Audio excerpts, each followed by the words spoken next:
Singularity. My name is Nicola, aka Socrates, and you're watching Singularity One-on-One.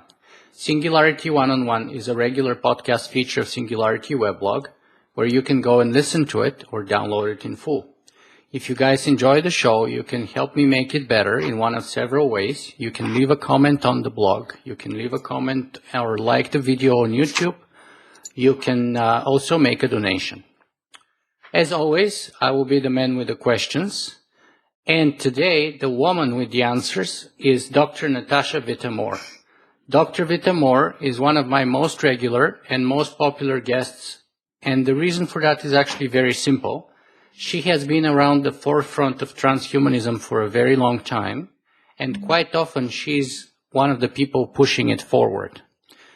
And the reason why I invited her today is so that she can share with us a little bit more information about her upcoming monumental book that she co-edited with Max Moore, titled The Transhumanist Reader. So, Dr. Moore, thank you very much for being on the show with me today.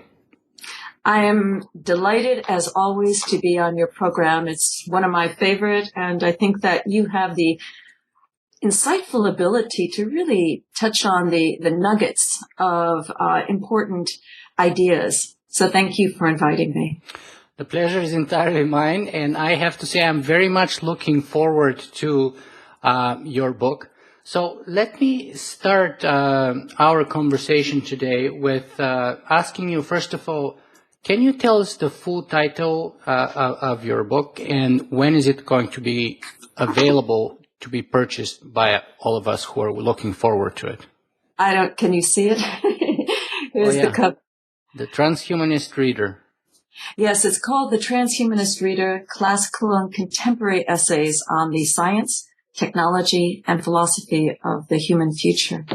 It's published by Wiley Blackwell, a well-known academic publisher, and it's to be released in 2 weeks, I believe. The date slightly changes.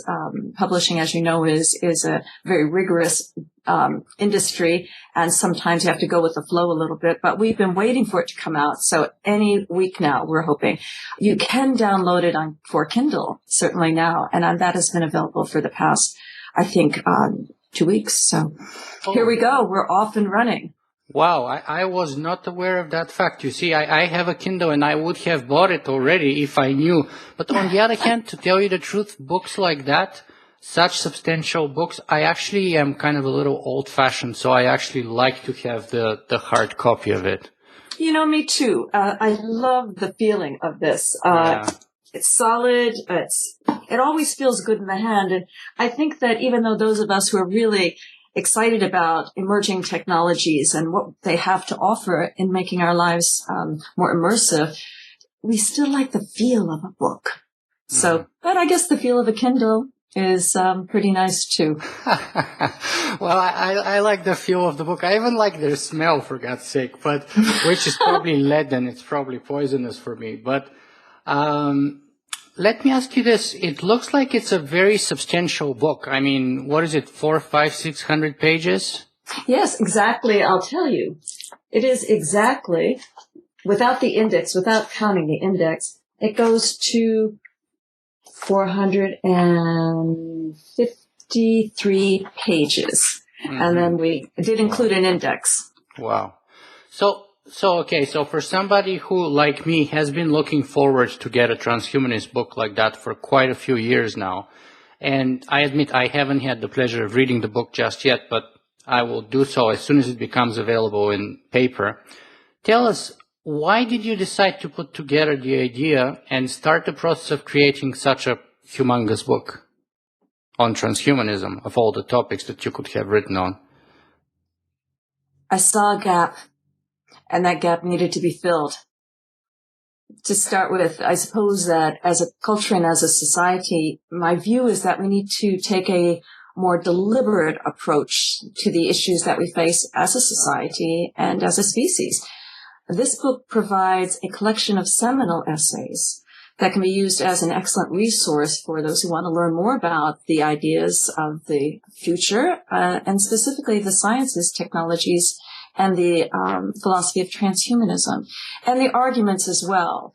Some of the debates, some of the issues, and some of the conflictions that we've seen over the past couple of decades. So we didn't avoid this at all. We just jumped in and dealt with what we thought were the original ideas espoused by the thinkers who presented them, and some of the more current issues through the past 20 years. So that's classical essays and contemporary essays. Mm-hmm. That sounds fantastic. So now, you could have written a book yourself, be your own book. And in some ways that would have been much easier because, I mean, you don't have to deal with getting the rights or the permission and the agreement of the authors, the publisher who owned the copyright of those previously published essays. I mean, in some ways you did the harder thing because you went through all those other places to get the rights, to edit it, to put it all together, and maybe it took you double the time than writing the book yourself. So the question then is, how long did it take you to do that? And why did you decide to persist through that time? It took about 2.5 to 3 years. Wow. First, it was a matter of doing the research, going over the past 20 years, even longer, and looking at where the ideas came from that really formed the philosophy of transhumanism and the sciences and technologies as well, but also the artistic design-based inspirations.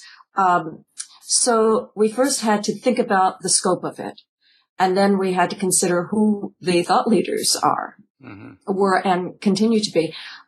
So their works, and then digging through a lot of material from Extreme magazine, from a lot of early transhumanist writings, writings that were not included in transhumanist writings, but by transhumanists, and also writings that may not necessarily be explicitly by transhumanists, but deal directly with some of the very focused concerns within transhumanism and the human future.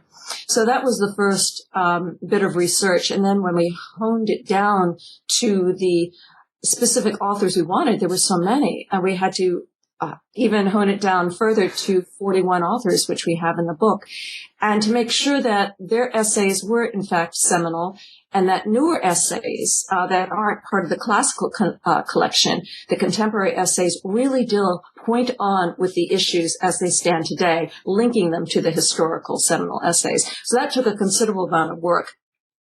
Then finding a publisher. We almost went with MIT. They decided not to go with it, so then we had to hunt again. We were so fortunate to get Wiley Blackwell. It was a real coup.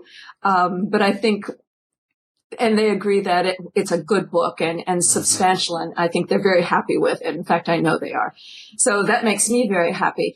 Now dealing with putting it together, one thing I learned is that being an editor of a book and an author within the book is not an easy task. As I said, it's probably harder than writing it yourself. Yes, in fact, it is, because not only do you have the essays that may be too long, because we had a limit on word number for each essay, couldn't be over, but then in some areas we had to rethink that because the essays were so substantial in a lengthy version that we had to be flexible. But editing some of them down to crystallize the idea was very difficult but exciting at the same time.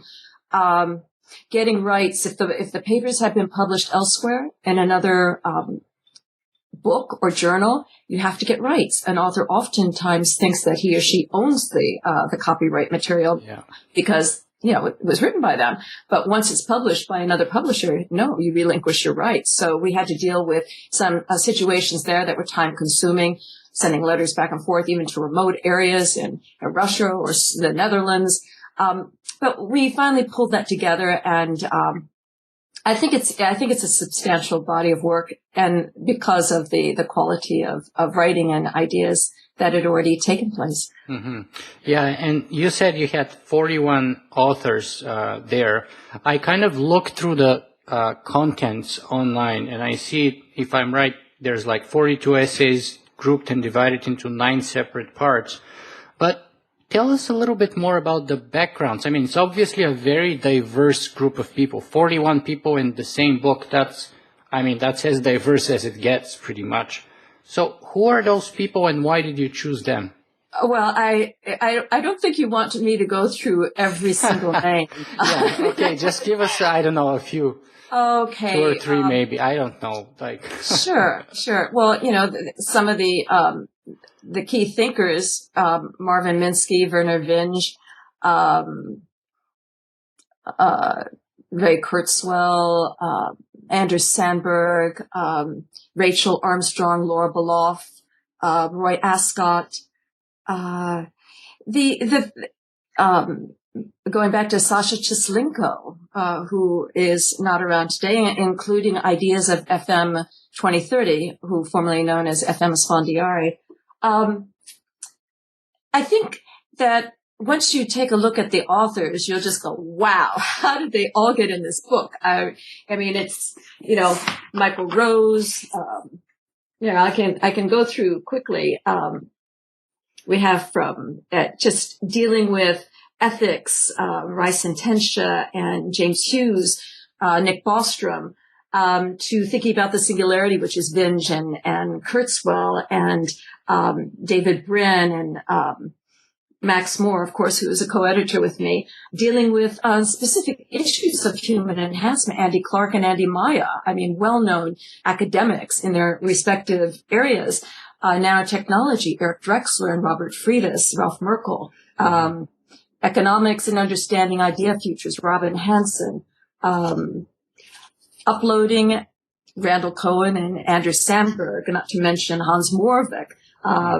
Let's see, David Brin, who I already mentioned, Ronald Bailey, well-known from Reason Magazine and basically, my lesson from the list that you're telling me is that it's 2 kinds of people. I mean, they're all amazing, but it's 2 kinds of people. People who I have already interviewed on Singularity One-on-One, or people who I should be interviewing on Singularity One-on-One. So, so I think it's a very good collection. And actually, one of the reasons I want to get the book is because I want to fill in the blanks and find out and locate all those people that I should be chasing to come on the show. Right. I think that's the beauty of this. It does bring together the thinkers and the seminal ideas, which certainly have been built on and expanded on by so many other, really truly great writers. One person I didn't mention is Martine Rothblatt, and one of her essays on, human rights and gender is just enormously timely today. But again, I don't want to spend the time talking about each one because I'd rather people just go look in the table of contents and find out for themselves. Yeah, it sounds like they're all amazing. So, now let me ask you this though. Do you have a narrative that sort of unifies all those diverse and different essays and writers? And perhaps one way that you could push that unifying theme or narrative would be through the art or through the cover of the book, from what I can see here as the picture cover on Amazon, for example. Is there something like that? Well, I think, that's a good question. The narrative, and it does have a narrative, to be sure. The way we dealt with the narrative in linking the ideas together in sections was to develop the book in what we call parts, and there's 9 parts to it. So we start out with the roots and core themes in part 1 and go to part 2 is human enhancement from the somatic sphere, the body, and the physical aspects of the body. Dealing with disembodiment and embodiment and some of those arguments in the postmodernist academic sphere. Then part 3 is more about the cognition, so we call it the cognitive sphere. Then we go into the part 4 is the core technologies. Part 5 is engines of creation, life, identity, and beyond death. Then we hone into part 6 covers the enhanced decision-making. Part 7 delves into biopolitics and policy. Part 8 is future trajectories, singularity. And lastly, to sum it all up neatly, Part 9 deals with the world's most dangerous idea. Now, speaking of the world's most dangerous idea, my undergraduate degree was actually in political science, and one of the most hotly debated essay in the field at the time was The End of History. And it probably took a decade or so until the author actually finally publicly recognized that his thesis has been very flawed and absolutely ridiculous in my view, because history never ends. And he wrote this very triumphalist sort of an essay, we won the Cold War, history is over, this is how it's going to be from now until the end of time, basically, if I'm to simplify his thesis, but that's what was it. And then the same author, which is, by the way, Francis Fukuyama, came up with the following book on the topic of transhumanism, where he called it the most dangerous idea. So, is transhumanism the most dangerous idea in your view? And do you address that topic in the book in one way or another? Yes, we do address that topic in the book in a couple of different ways, because it is such a tasty morsel. It's enormously flattering as well as enormously dangerous to think that a worldview that deals with society and trying to problem solve the issues we face today and the possible issues we might face tomorrow would certainly not be dangerous. That's a magnificent oxymoron. So the bizarreness of it there is creates that tasty bits of information to argue against that, but at the same time you want to deal with it as something viable. So, in short, transhumanism is most certainly not the world's most dangerous idea. It may be the world's most provocative idea. And the difference between being provocative and dangerous is a pretty enormous leap of faith, because provoking helps to uncover ideas and promotes question asking and trying to resolve, looking more deeply into information and knowledge and the sources of information knowledge. Where dangerous is just, it's dangerous, stand back. It offers no opportunity to resolve the issues. So I think that looking at Dr. Francis Fukuyama, why he said that, I think that he has a substantial cause. When we start tampering with our biology and altering our genomics, it will affect the phenotype. And so we're looking at possibly a new way of being, a new way of thinking. And that certainly would pander to the notion of an evolutionary leap.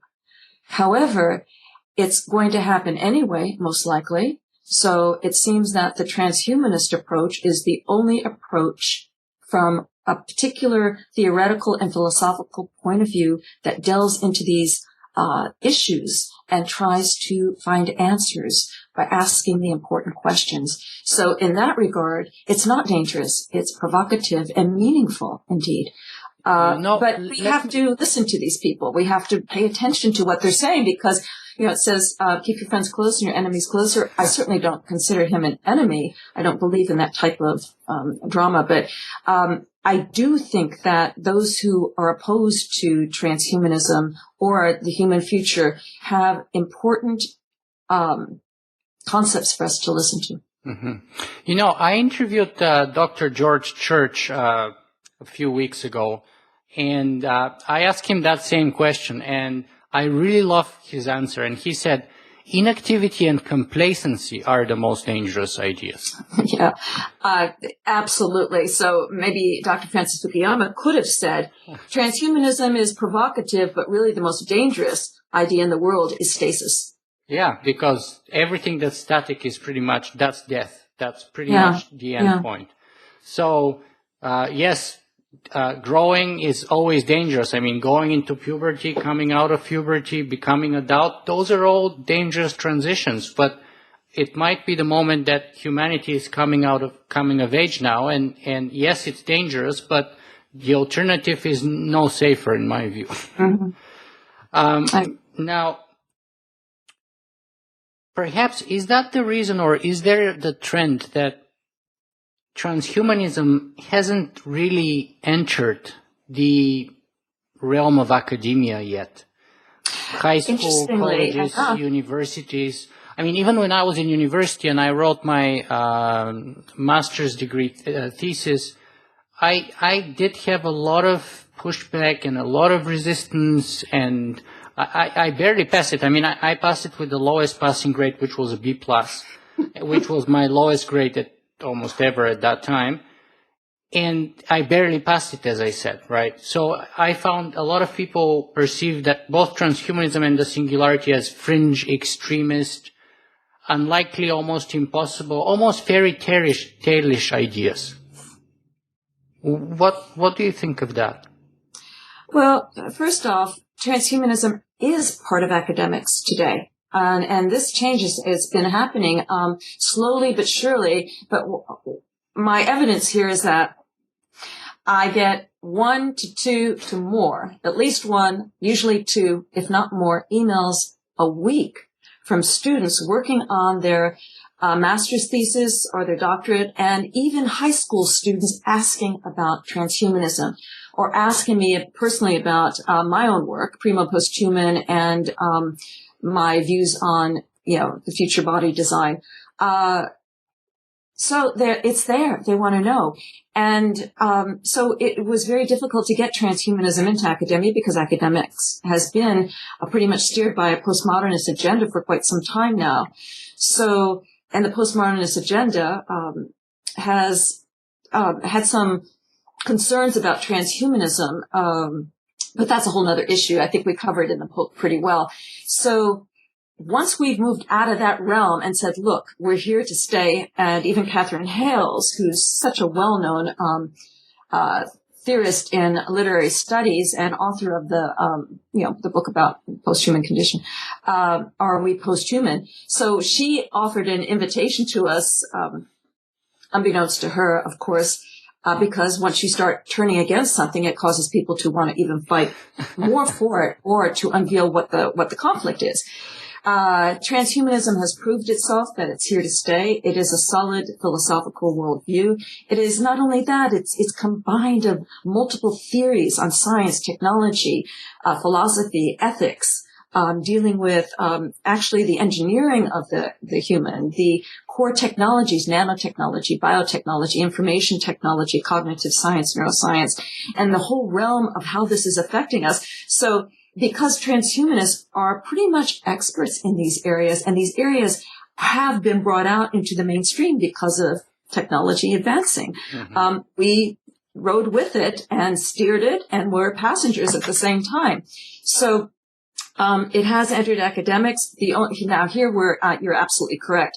It has not been accepted yet as a core course. There's no department on transhumanism. There's no field on transhumanism. And I'd like to see that changed. In fact, if anyone wants to work with me on it, I would just be absolutely delighted, because for the reasons we mentioned, mm-hmm. It is not a self-absorbed philosophical worldview. It's looking to resolving problems that humanity is facing today. It's still fighting for its own right to exist, almost, or for its own proper place in the general discourse.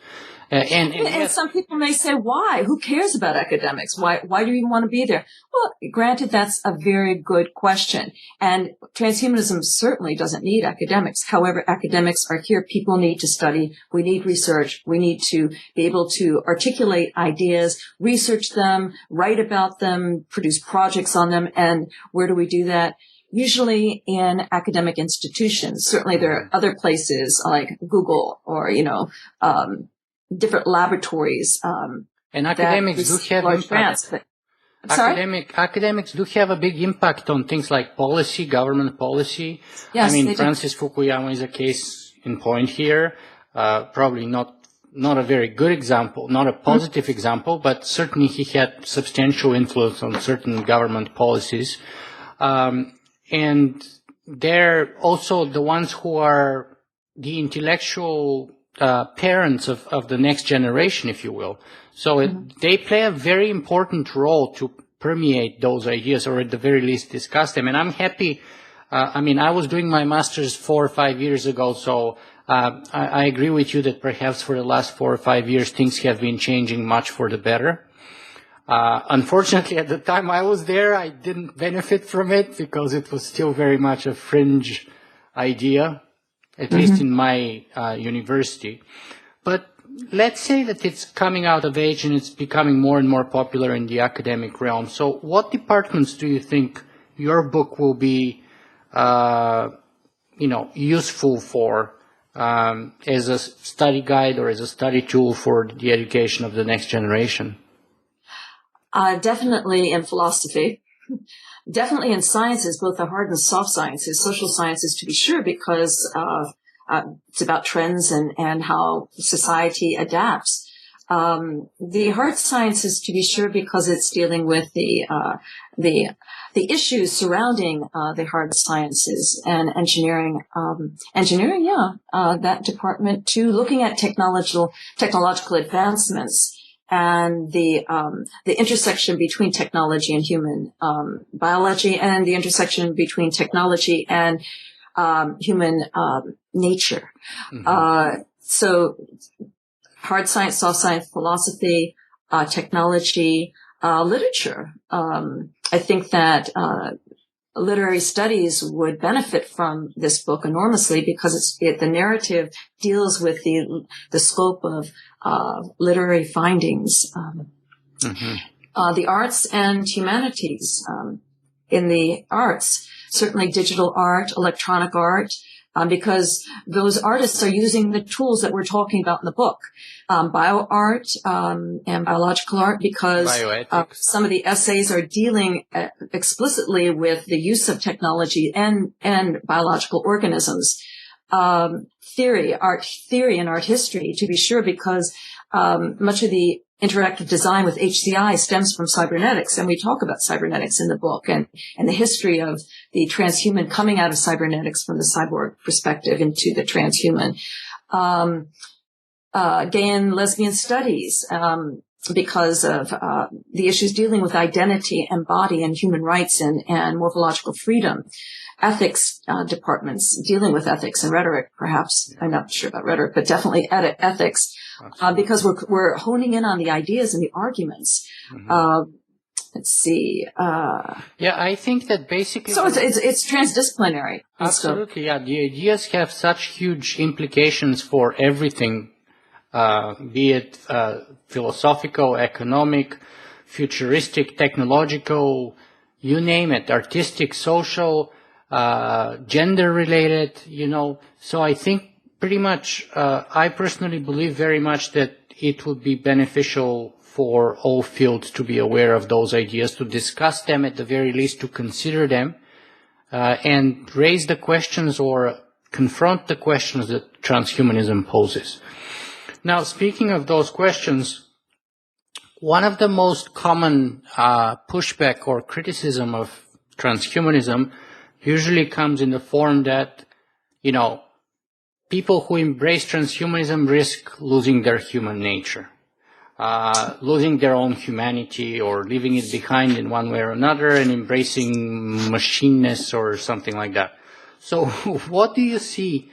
Let me ask you this. What do you see as the frontiers of human nature, and how does the book address that very important topic? I personally, as a philosopher, have been struggling with the question of human nature, and my nature in particular, for a long time, and I still don't have a good question. So I don't know how those people have such a very clear answer to that question, but there it is. After all, what is human nature? Who decides what human nature is? I suppose that, over time, over the eons, specialists in the area of determining what is human and not human and what is nature have come up with insights that and norms that we measure by. So baseline norms of what is human nature and what fits outside the category of what's acceptable and not acceptable. It seems to me that overall human nature is who we are and what we choose, and human nature cannot be just a single concept. It cannot be something that is absolute, finite, and a universal truth. That because humans are diverse throughout the world based on their society and cultural trends, we can't hold one particular value for all. However, even within that, there are certain characteristics that are endemic to human nature: a need for love, companionship, a desire for family, whether it's your biological family or extended family, a need for home and hearth, warmth, love, generosity, and just feeling good or happy or fulfilled, passionate about life. Those are elements of human nature. And the converse, there's temperament, arguments, jealousies, animosity, violence, wars, greed, I'm right, you're wrong, that mentality. That is also part of human nature, but those are the parts of human nature that we would like to not express so much. I don't believe in a Pollyanna world by any stretch of the imagination. I think sometimes tensions are good and chaos is part of the universe with entropy, but we need more extropy. We need to resolve things because erosion is constantly happening and we're constantly fighting against it to find a more level terrain to exist within in our own psyche and our psychology and our values and the world around us in our environment. So human nature for me is how we survive, how we stick together, how we make decisions and care for the people we love and try not to do harm to others, even in the face of danger. The fact that we even tussle with it, what's the right thing to do, is to me a necessary element of human nature. So when we look at how this book deals with it, I think it deals expressly with it by tangibly identifying the 9 parts of the book that is a window into the ideas that ultimately deal with human nature because we are human. And even in the transhumanist scope, it deals with our humanity and a desire for more humanity to overcome the issues of war and greed and struggle and strife, but to understand that those are entropic constants. But they have to be dealt with and overcome. So I think that this book, by and large, by its very nature, is dealing with the elements.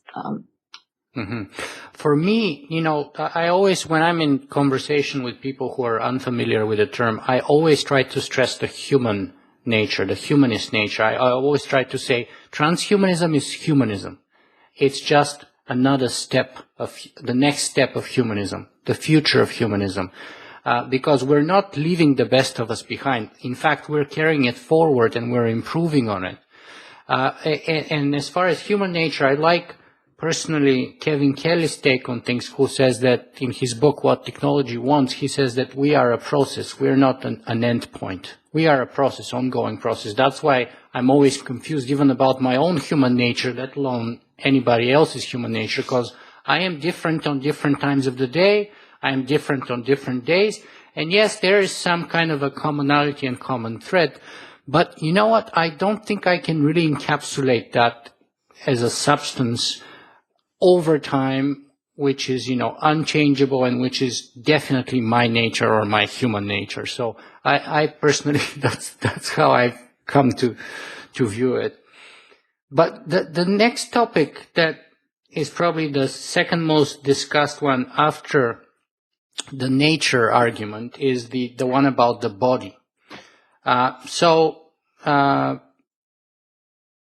Is there a future for the human body in transhumanism?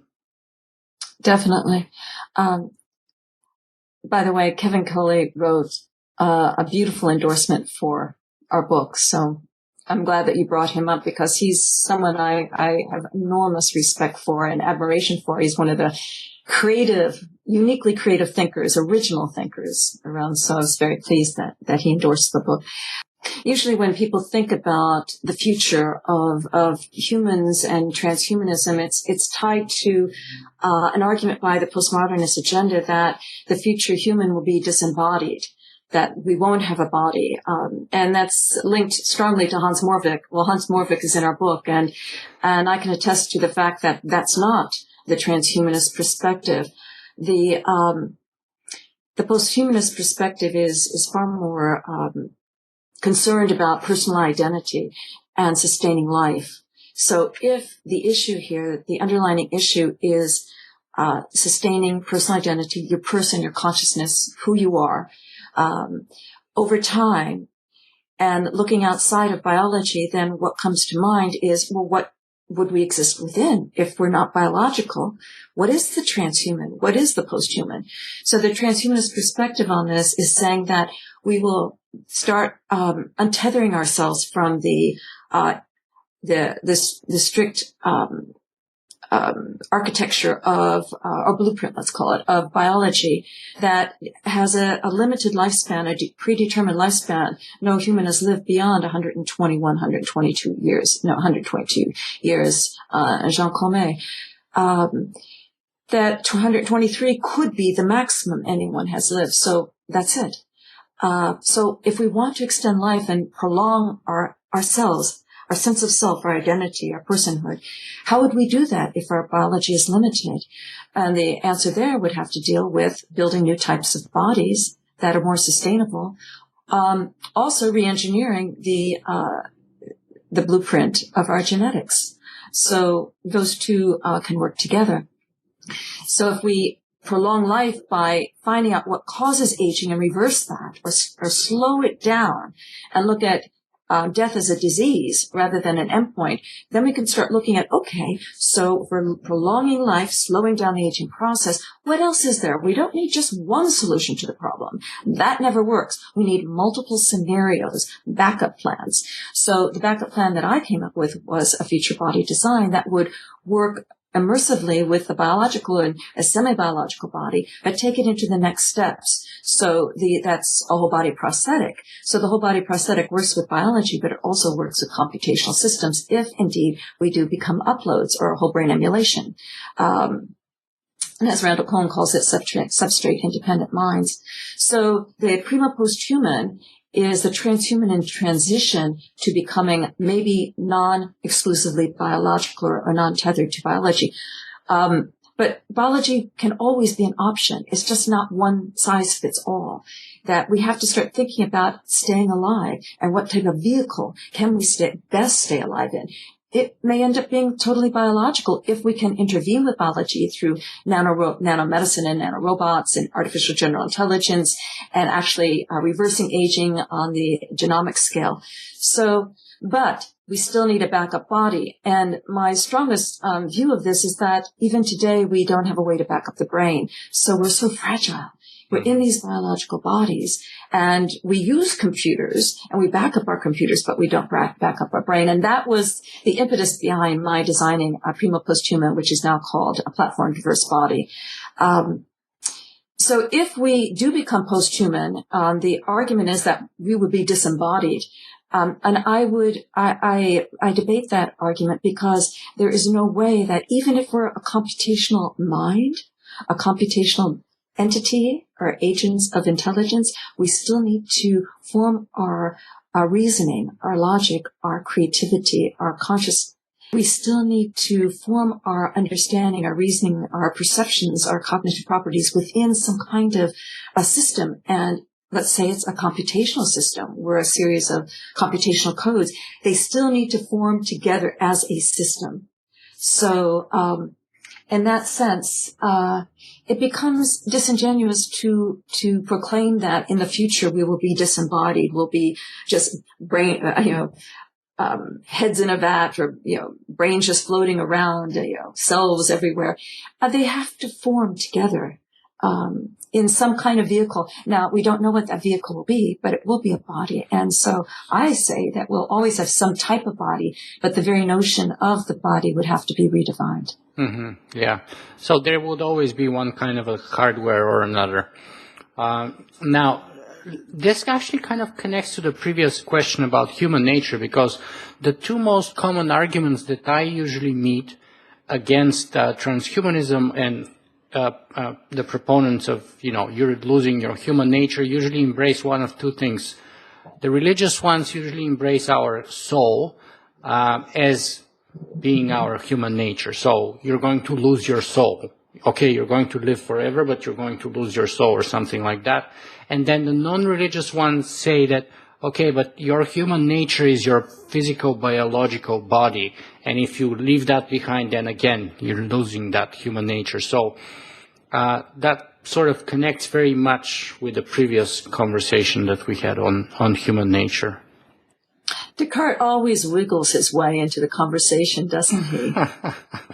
Here we have the mind-body dilemma. All we know, realistically, in a pragmatic sense, is that we are here, we have this body, we have this thing inside our face, this brain, and the brain works with the central nervous system and all the messages, the codes that are going up and down the spine, moment-to-moment basis of our perceptions, our sensorial apparatus in sensing the world around us, and our cognitive properties in forming knowledge and information, tweaking into our memories and formulating new concepts as we form new sentences, and all of our perceptions are moving around us and bringing it all together within the brain. So as far as I understand, and my particular view is that the mind is consciousness. It is a combination of all of our perceptions, our emotions, our feelings. Also, a lot of our reason and logic is combined in there, unless we deal only on the reptilian aspect of our brain, which is fight and flight, which lacks, reason and logic. But most of us have combined it from our frontal lobe. So we're not only emotional, but we're logical. And we want to use our sense of reason from experiences, trial and error, the whole process of information gathering. So if that's the case, then the brain could be put into any type of system, whether it's biological like we have today, or whether it's semi-biological in the transhuman agenda, as in the early stage of transhuman, to less than biological, to becoming more mechanized or more technological or more chemical, whatever the vehicle will be. So if our sense of identity is carried along in this process, then we are the self. We are here. And if there is some other element in the universe that has a sense of soul or spirit, and it's chemical, that we can't see, that could be true too. Who knows? I don't like it when people say it's absolutely not true. We don't have a soul. We don't have a spirit.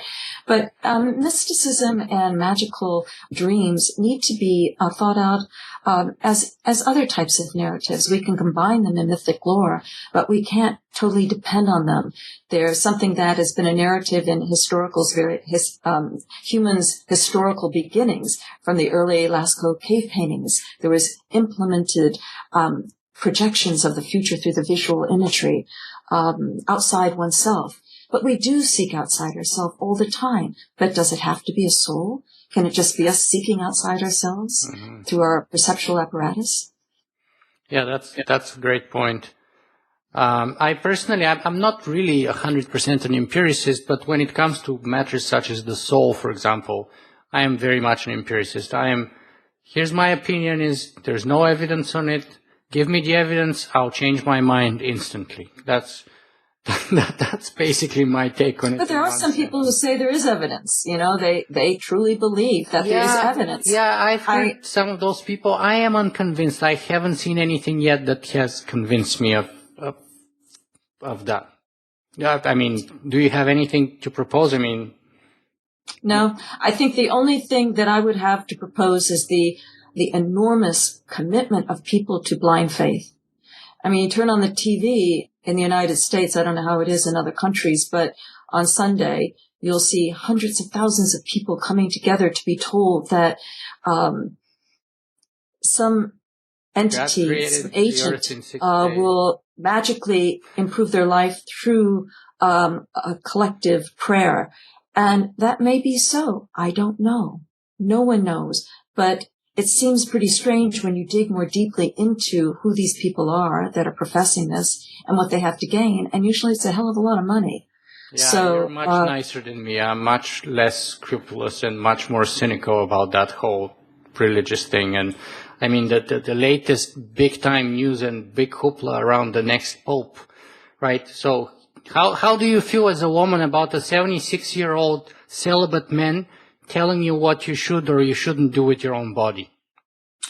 I say, the heck with that. I was a feminist back in the 1960s and 70s. I left the church because of men telling me what I could do and couldn't do. I was born in a Christian family, Episcopalian background. I went to church every Sunday. I liked the theatrics of it. I really did. But I think I was 17 years old or 16. I can't remember. And I just said, who is this man telling me what to think?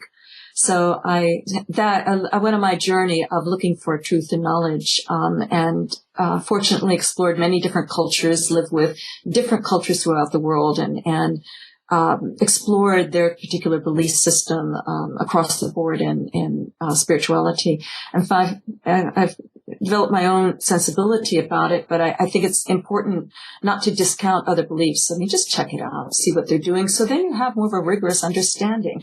But I think it's malarkey. I'm stumptified and stupefied and aghast half the time at any group of people who have no experience in someone else's life telling them what to think and what to do. And to me, it's just theater. I just that's the word that I really like that you used, theatrics, because my wife has a circus company, and in Canada it was a big deal because one of the forefront runners for becoming a pope was a Canadian guy from Quebec. And we watched the news, and my wife made a comment somewhere through, it's a show. It's a big production. It's a big show. It's almost like a circus, with the clothes and with all the fanfare and the honorary Swiss Guard and all the. It's a big show. Anyway, that's just. Yeah, it is, and these people are revered. They're rock stars of their particular field, their domain of interest, and they have to get off on it. Actually, and they're treated like princes or kings, and absolutely. And maybe they do have an ear. Maybe God is speaking in their ear, I should say. But how do we know that is God? How do we know they're not schizophrenic? I don't know. I don't know. It sounds more like Satan was telling them to abuse all those young children and. I know, and that is people. I know. It's how could they? To me, again, it's theater. It's an interesting narrative. It's full of BS. I'm sure some elements of it have value to certain people, and I don't want to discount that because I believe in multiplicity and diversity, and I would be a hypocrite not to respect that, and so I do. However, the other side of me, the logical person who was more the critic and okay, you know what? Bothered by this, doesn't like it at all. We digressed, and it was entirely my fault. I know. That's fun. Let me go back on topic with my last question here. Okay. Which is, if you could sum up the theme of your book in a few sentences, what would that be? Oh, okay. Let's see.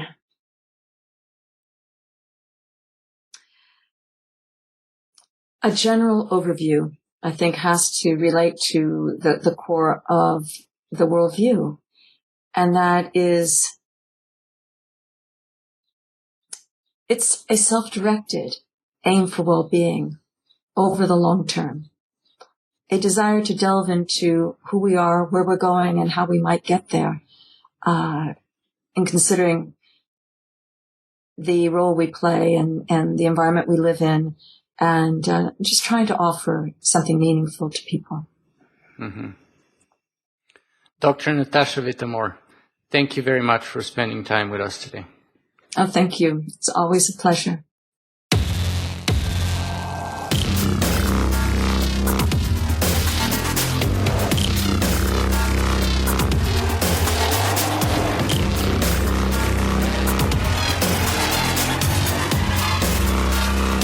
Singularity.